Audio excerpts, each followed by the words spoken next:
bigyan din sa atin ni Santiago. So sabi dyan sa verse 5, huwag ninyong isipin na walang kabuluhan ng sinasabi ng kasulatan. At ano yung kasulatan na yon na binabanggit dyan? Ayaw ng Espiritong pinatira sa atin na may kaagaw sa pag-ibig niya. Sa ibang salin nga po pakibasa dyan. Basahin niyo. Ayaw ng Espiritu ibigay sa ating nagpuso ng Diyos na siya'y may Agaw. sa ating pagbigay. Pag-ibig. Ito kami natangin. Okay lang yan. Ngunit higit na Malakas. Okay, yun lang verse 5 lang ho. Sabi doon, meron pa bang ibang salin dyan maliban doon sa binasa? Yung sa inyo, Meron po. ano po? Gusto ko yung Para makita natin yung, hindi naman pagkakaiba, isa lang naman ang kahulugan niya. Huwag ninyong akalaing walang kabuluhan ang sinasabi sa kasulatan. Ayaw ng Espiritong ibinigay sa atin ng Diyos na siya ay may kaagaw sa ating pag-ibig. Diyan po. Basa niyo. Sige. Ibig. Don't think that there is no truth in the scripture that says the spirit that God placed in us is filled with earth desire. Ano lang po? There is a Yung fears and desires. Sa ibang salin, kasi sa mapanibugho. Alam niyo pa sinabing mapanibugho? Yung ano siya, parang nagsaselos siya. Kung titingnan natin, di ba ang selos minsan ay kasalanan? Kaya lang, yung selos na binabanggit po dito, yung banal na pagkapanibugho, hindi po ito yung dito yung makasalanang inggit.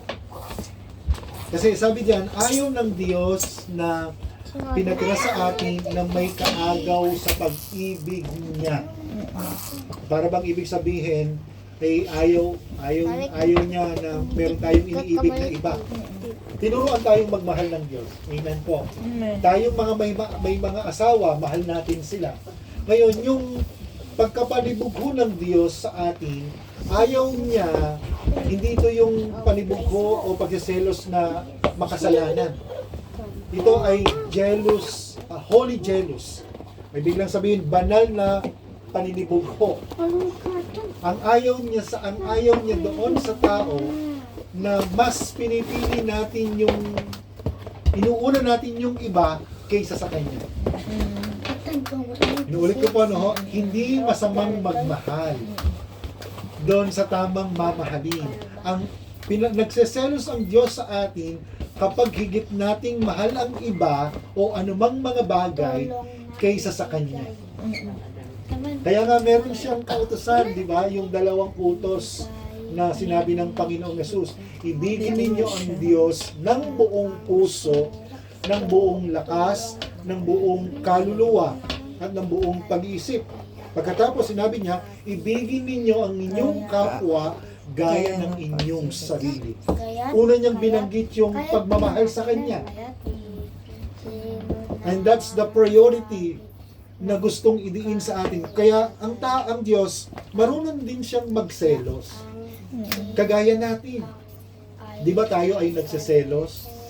Sa mga kabataan, mga meron ng crush, meron ng nililigawan, meron ng nagpapaligaw. Di ba nagseselos tayo pag alam mo yung isang taong gusto mo ay merong gustong iba kaysa sa'yo? Di ba nagseselos tayo? Ganon din naman sa mag-asawa. Minsan nagseselos tayo sa ating mga anak. Mas mahal ng asawa mo yung anak niya, yung anak niyo. May mga ganong mga tagpo o minsan naman mas nagseselos naman yung mga asawa kapag mas mahal yung mga magulang kaysa doon sa asawang babae o asawang lalaki. Ganon din naman ang Diyos na nagseselos siya kapag higit nating mahal ang iba o yung mga bagay kaysa sa Kanya. Kagaya ng patotoo, yung sabi ay parang nagbago na dati, gustong-gusto ng yumaman. Mapabilis yung pagyaman. Kaya lang, may dumarating sa puso natin na dahil naramdaman mo yung pagkilos ng Diyos sa buhay mo, mas pinipili mo na siyang mahalin kaysa sa mga bagay-bagay. Kaya ang totoo, talagang ang Diyos ay nagseselos po. Yung pinatira niya kasi sa atin, kung titingnan po natin, meron naman siyang dahilan kung bakit siya magseselos. Ano po yung dahilan sa tingin ninyo? Minahan niya tayo ng higit kaysa kanino pa man. Ibinigay niya yung pinakamatindi niyang pagmamahal sa atin. Kaya meron siyang karapatang magselos. At yung pagseselos niyang pong yun, hindi po yung kasalanan. Kaya nga tinawag siyang banal na paninibugho. Kasi nga, yung kanyang pagmamalasakit sa atin, ayaw niya na may kaagaw. At inuulit ko po, meron siyang karapatang magselos dahil iniwan niya yung kalangitan alang-alang sa atin. Hinayahan niyang magdusa yung kanyang sarili hanggang maipako sa krus, hanggang sa mamatay, alang-alang sa atin. Ginawa niya yung pinakamabuti niya para iligtas lang tayo, mapatawad sa ating mga kasalanan, mahiwalay tayo doon sa parusa at mailagay sa mabuting kalalagayan. Kaya nga, meron siyang karapatang magselos, and that a holy jealous na para lang sa Diyos. Kaya nga sa atin, ang gusto ni Santiago sa atin, matuto natin siyang mahalin una sa lahat. Amen po. Una sa lahat.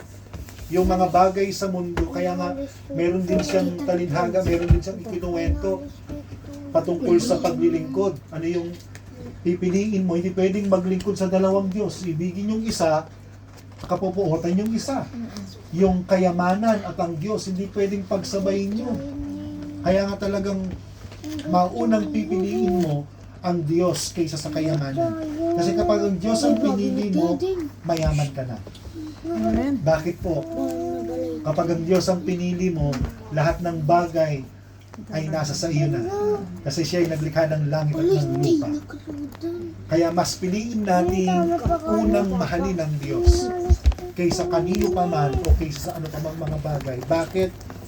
Yung kanyang banal na paninibugho ay talagang ano tawag nito, pag sinabing mapanibugho, yung selos niya talagang ayaw niya na may kaagaw sa atin.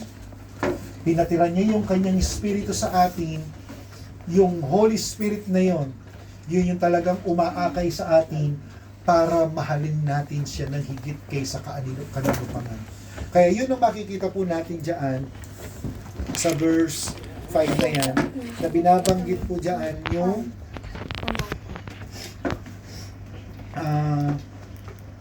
huwag ninyong isipin na walang kabuluhan ang sinasabi. Ayaw ng Espiritong pinatira sa atin na may kaagaw sa pag-ibig niya. Sa ibang salin ay kaagaw, ibig sabihin para bang wala ka ng karapatang magmahal. Pero kung titingnan natin yung pinaka gustong diin niya, ayaw lang, hindi masamang magmahal. Ayaw niya na meron siyang nakikita sa atin na mas inuuna nating mahalin kaysa sa kanya. Amen po. Normal sa atin ang magmahal dahil meron tayong damdamin. Kaya lang, nagiging problema kapag mas pinipili nating mahalin ng iba o ano pa bang mga bagay kaysa sa Diyos. Kaya nga kung titingnan po ninyo diyan, binabanggit diyan yung verses 13, yung chapter 3, binabanggit din po diyan kung bakit siya nagseselos. Kasi yung karunungan na pagseselusan niya, yung pipiliin mong karunungan ay karunungan galing sa mundo. Hindi yung karunungan galing sa Diyos. Kasi yung karunungan galing sa mundo, ano yung mga nangyayari diyan? Yung merong inggitan, makasarili, ano pa? Yung pagmamayabang, hindi pagsasabi ng katotohanan, yung ganong karunungan ay nagmumula sa mundo. Kaya yun ang pinagseselusan. Gagawa tayo ng mga bagay na hindi maganda para lang makuha yung mga bagay na yun. Ibig lang sabihin, mas mahal mo yung mga bagay na yun. O yung taong yun, kaya ka gagawa, kaya ka maiinggit, kaya ka magiging makasarili, kasi mas pinipili mo yung iba kaysa sa Diyos. Kaya siya holy jealous. Amen po. Kaya matuto tayo, tanungin natin ang ating sarili, sino ba yung nakaluklok sa aking puso? Baka mas mahal ko yung trabaho ko kaysa sa Diyos. Mas mahal ko yung asawa ko ng higit kaysa sa Diyos. Inuulit ko po, hindi masamang mahalin natin ang ating asawa. Nagsiselos lang ang Diyos kapag mas mahal natin ang Diyos kaysa sa ating mas mahal natin ang asawa natin o yung mga bagay kaysa sa Diyos. Amen po. Ngayon isipin natin, paano ba natin, kayo na makakasagot po nun, ho? Bibigyan ko kayo ng katanungan sa inyong isipan at kayo makakasagot. Paano ko kaya malalamang mas mahal ko yung asawa ko kaysa sa Diyos? O mas inuuna ko yung asawa ko o yung mga anak ko kaysa sa Diyos? Nasa sa inyo po yan. The point is, inuulit ko po, huwag nating kakalimutan yung sinasabi ng kasulatan, ayaw ng Espiritu na pinasatira sa atin na may kaagaw sa pag-ibig niya. Kaya nga, ang point, ang pagtatapat natin, tatungin natin ang ating sarili, ano o sino ang umuupo sa trono ng aking puso. Ang Diyos kaya, o yung mga pinapangarap ko kaya, o yung tao kaya, nasa inyo po yung kasagutan. Amen po. So, tandaan nyo po, ayaw ng Espiritong pinatira sa atin na may kaagaw sa pag-ibig niya. Put God first. Amen po. Amen. Unahin natin ang Panginoon. So, dito, sa verse 5, tingnan natin. Verse 6, ngunit sapat ang biyayang ibinibigay ng Diyos. Dito ay merong pangako na higit pang biyaya. Biyaya sa kabila ng ating mga minsan nakapamumuhay tayo na makamundong pamumuhay, ang Diyos ay hindi sumusuko. Kahit minsan nakakagawa tayo na minamahal natin yung iba ng higit kaysa sa Kanya, meron naman siyang biyaya na binibigay sa atin, higit pang biyaya. Totoo kung nung unang panahon lang, pag nagkasala ka, namamatay na agad, wala talagang matitirang tao. Totoo po. Kaya lang, masagana yung biyaya ng Diyos sa atin. Kaya nga meron siya dito sa verse 2, meron siyang pangako, ano po yun? Higit pang biyaya. Na sa kabila ng ating mga kakulangan, meron siyang palaging binibigay na pag-asa sa atin. Malaking supply ng kanyang biyaya sa mga tukso na pwede nating ikahulog. So ngayon, ano yung dapat na biyayang yun? Yun yung biyayang natatanggap natin sa pamamagitan ng pananampalataya. Na sa tuwing tayo ay binibigyan ng biyaya ng Diyos, maniwala tayo na merong kakayanan ng Diyos para iligtas tayo doon sa pagkakasala sa Kanya. Hindi yung biyaya na pwede nating sandalan. Total, naintindihan naman ako ng Diyos kahit na unahin kong mahalin yung iba kaysa sa Kanya. Naintindihan naman ako ng Diyos. Tandaan natin, yung binibigay na buhay sa atin ay biyaya niya para piliin nating mahalin natin siya ng higit kaysa kanino pa man. O mas piliin nating unahin siya kaysa sino at ano pa man. And that's the grace of God. So, kaya kinakailangan pag-aralan natin yung biyayang iyon.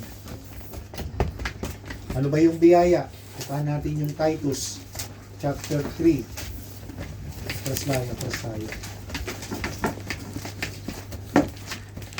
Pagkatapos po ng Timoteo, bago po mag-Hebreo, Pilimon, Titus, Pilimon pala. Chapter 3, verse 11.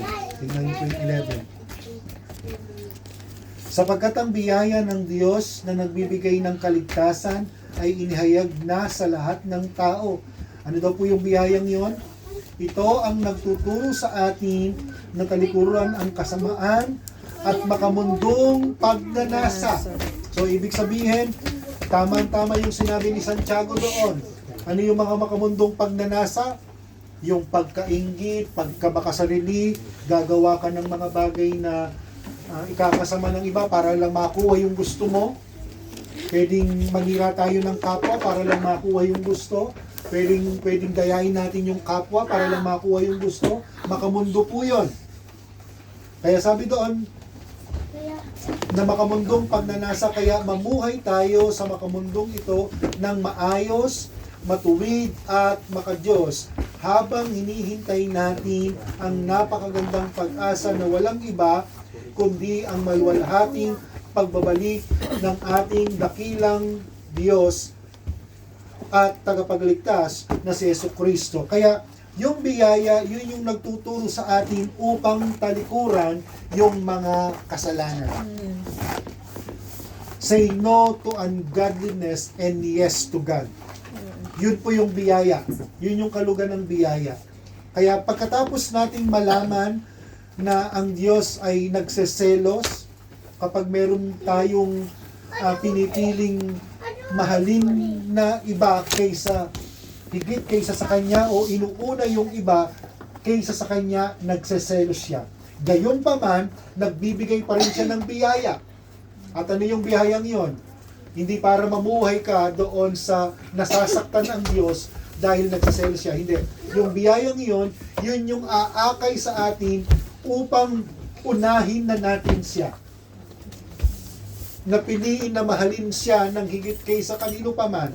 Mas piliin natin unahin siya kaysa kanino paman. And that's the grace. Amen po. At makakamtan natin yon, yung biyayang yon. Tingnan niyo po, sino ang makakamit ng biyayang yon, yung pangakong yon? Balikan natin yung Santiago, matatapos na po tayo. Pinipindot ko po siya. Hindi ko alam isa.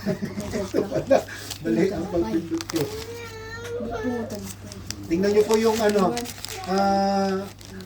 sino po ang makakatanggap ng biyayang yon? Yun. Now, ito po yung pangatlo na tinatalakay natin, yung choices po natin. The crucial choices. Ibig sabihin, ito yung delikado na pagpili. Pipili ka ng may katalinuhan. Ano yung pipiliin mo? Ano yung sabi dyan? Pakibasa po yung verse 6. Ngunit ang Diyos ay nagbibigay ng higit pang pagpapala. Kaya't sinasabi ng kasulatan, ang Diyos ay laban sa mga mapagmataas, ngunit pinagpapala niya ang mga mapagpakumbaba. Okay. So, ito po yung mahalagang pagpili. Para maranasan natin yung higit pang biyaya, it is your choice. Ano po yun? Sabi diyan sa verse 6, kinakalaban ng Diyos ang mga mapagmataas, pero kinaawaan niya ang mapagpakumbaba. So, paano mo malalamang matatanggap mo yung higit pang biyaya? Ito yung mahalagang pagpili, crucial choice. Magmamataas ka ba o magpapakumbaba ka ba? Maging humble. Tama po. So, para pala makamit natin yung higit pang biyaya, kinakailangan mong maging mapagpakumbaba. So, sa papaanong paraan? Sasabihin mo, Panginoon, hindi ko kaya kung wala kayo sa akin. Amen. Pag sinisikap natin kayanin yung lahat ng bagay para maabot yung pangarap natin na para lang sa sayong sarili, hindi mo kakayanin. Magiging mapagmataas ka kapag hindi mo kailangan ng Diyos. Kaya nga yung, alam nyo, ang isang taong, nalulungkot po ako, kapag yung tao ayaw lumapit sa Diyos, tanda po yun ng pagmamataas. Kasi, iniisip mo, kaya mo sa sarili mo. Yun yung isa sa tanda ng pagmamataas. Yung taong ayaw lumapit sa Diyos na nakakagawa ng lahat ng bagay, na nakakaalam ng lahat ng bagay, tapos hindi mo lalapitan, sisikapin mo sa sarili mo, may lakas naman ako, may talino naman ako, magaling naman ako, na hindi ka lumalapit sa Diyos. Darating ang araw, yung pinagmamayabang natin sa ating sarili, yun na magpapabagsak. Kaya tandaan natin, yun yung isa sa yun yung pagkabagsak ni Satanas, yung kanyang pagmamataas. Gusto pa nga niyang mahigitan ng Diyos, kaya naman ibinaba siya ng Diyos. Pero yung mga taong nagpapapakumbaba, inaamin na hindi kakayanin kung hindi tayo sasamahan ng Diyos. Kung wala ang Diyos sa buhay natin, yung relasyon naming mag-asawa magiging miserable. Yung buhay ng aming pamilya magiging miserable kung wala ang Diyos sa buhay namin. Yung trabaho namin, kung hindi ako tinulungan ng Diyos, kung hindi ang Diyos ang nagplano sa akin, wala ako sa lugar na ito. Hindi ko rin makakayanan na mahalin ng Panginoon ng higit kaysa kanino pa man kung hindi niya ako tutulungan. And that's the grace of God. Yun yung tutulong, matatanggap natin yung higit pang biyaya kapag tayo ay mapagpakumbaba. Hindi natin kakayaning masolusyonan yung problema kung hindi tayo bibigyan ng karunungan ng Diyos. Kung hindi tayo lalapit sa Kanya at hihingi ng karunungan galing sa Kanya, hindi natin masolusyonan yung problema. Mapagbigay ang Diyos sa mga taong mapagpakumbaba. Amen po. Amen. Kaya mga magulang at mga kapatid, tatlong bagay ang nakikita natin. Ano po yun? Yung una, yun yung mapanibughong selos ng Diyos. Yung mapanibugong pag-ibig ng Diyos sa atin. Bakit? Ayaw niya na may kaagaw sa atin. Gusto niya, siya yung priority natin, higit natin siyang mahalin kaysa kanino at kung ano pa mang mga bagay. Dahil nagsaselos siya. Meron siyang karapatang magselos. Bakit? Ginawa niya yung pinakamabuti niya sa atin. Minahal niya tayo, iniwan niya yung kalangitan. Inaalay niya yung kanyang buhay. Meron siyang karapatang magselos. Amen. Pangalawa, nagbibigay siya ng masaganang biyaya, higit pang biyaya. At ano yung biyayang yon? Para mapili nating mahalin siya ng higit kaysa kanino pa man. Araw-araw nagkulang tayo ng maraming taon dahil ngayon ko lang napakinggan. Ito na yung para humakbang tayo. Mas piliin natin siyang mahalin. Mas piliin natin unahin siya.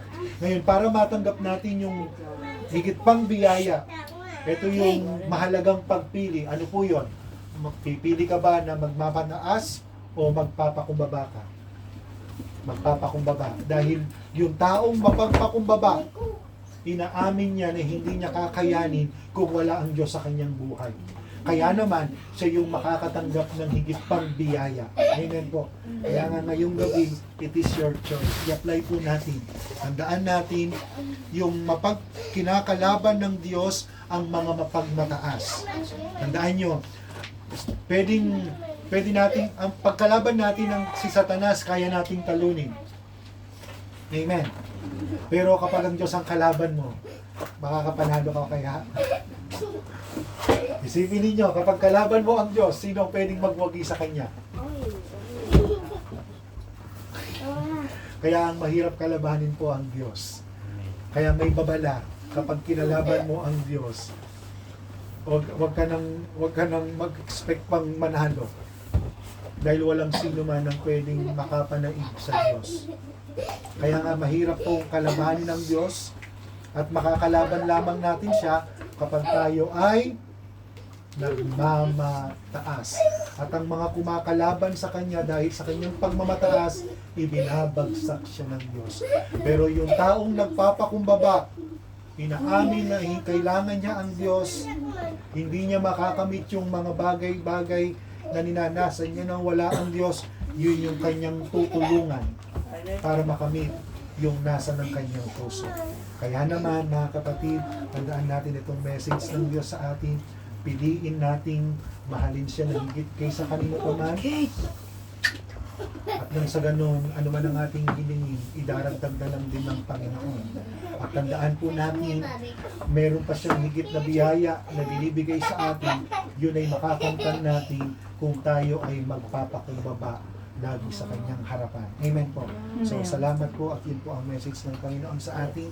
Meron ba kayong tanong sa ating mga pinag-aralan? Tatlong bagay yan. Ang Diyos, meron siyang mapanibugong pag-ibig sa atin, nagsaselos siya. Pangalawa, meron siyang masaganang biyaya. At pangatlo, meron tayong pagpipilian.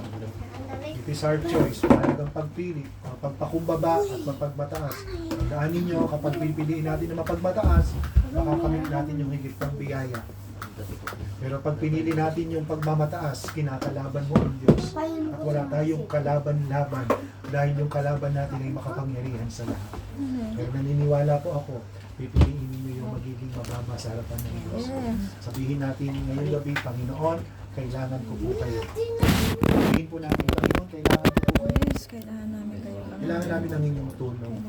Hindi namin kakayanin sa sarili namin. Hindi namin kaya kayong mahalin ng higit o unahin kayo kung hindi nyo kami tutulungan. Totoo, mahirap po yan.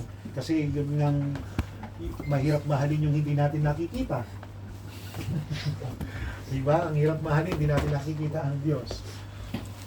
Kaya kailangan natin ang kanyang tulong. Amen po? Kung wala po kayong tanong, wala kayong tanong, Wala po. malabo, malinaw, madilim, maliwanag. Sige po, kung wala po, tayo po ay manalangin. Tayo ay manalangin, Panginoon. Marami pong salamat sa inyo. Mula sa aming napag-aralan, tulungan niyo po kami na makapamuhay kami sa nararapat na pamumuhay. Kagaya ng itinuturo ng inyong salita. Kayo ay pananibuhing Diyos. Ayaw niyo na merong kayong kaagaw sa espiritong pinatira ninyo sa amin. Meron naman talaga kayong karapatang magselos. At yung selos na yun ay hindi pagkakasala. Ito ay holy jealousy. Kaya naman tulungan nyo kami, Panginoon, na piliin namin palagi na unahin kayo, mahalin namin kayo ng higit pa kaysa kanino pa man, ano pa mang mga bagay.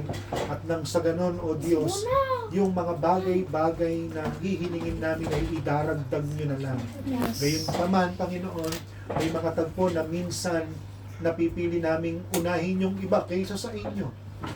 Salamat dahil masagana pa rin yung biyaya ninyo. At makakamit namin yung pangakong iyon kung kami ay maging mapagpakumbaba sa inyong harapan. Aminado kami na hindi namin kakayanin kung hindi nyo kami tutulungan, kung hindi nyo kami sasamahan. Kaya naman, O Diyos, hayaan po ninyo sa gabing ito, kagaya ng aming pananalangin ito, ito'y tanda ng pagpapakumbaba. Hinihiling namin ang inyong higit pang biyaya upang mapili namin unahin kayo at mahalin kayo ng higit kaysa kanino pa man at ano pa mang mga bagay. Dahil karapat dapat kayong mahalin dahil ginawa ninyo yung pinakamabuti ninyong pagmamahal para sa amin.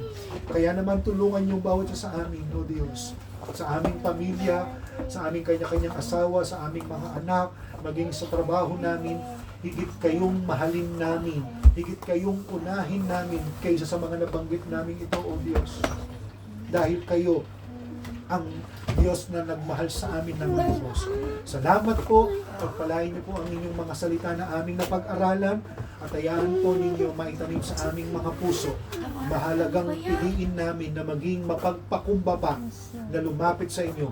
Tulungan niyo kami sa aming mga kahinaan. Panginoon, pagpalain po ninyo ang pamilyang ito.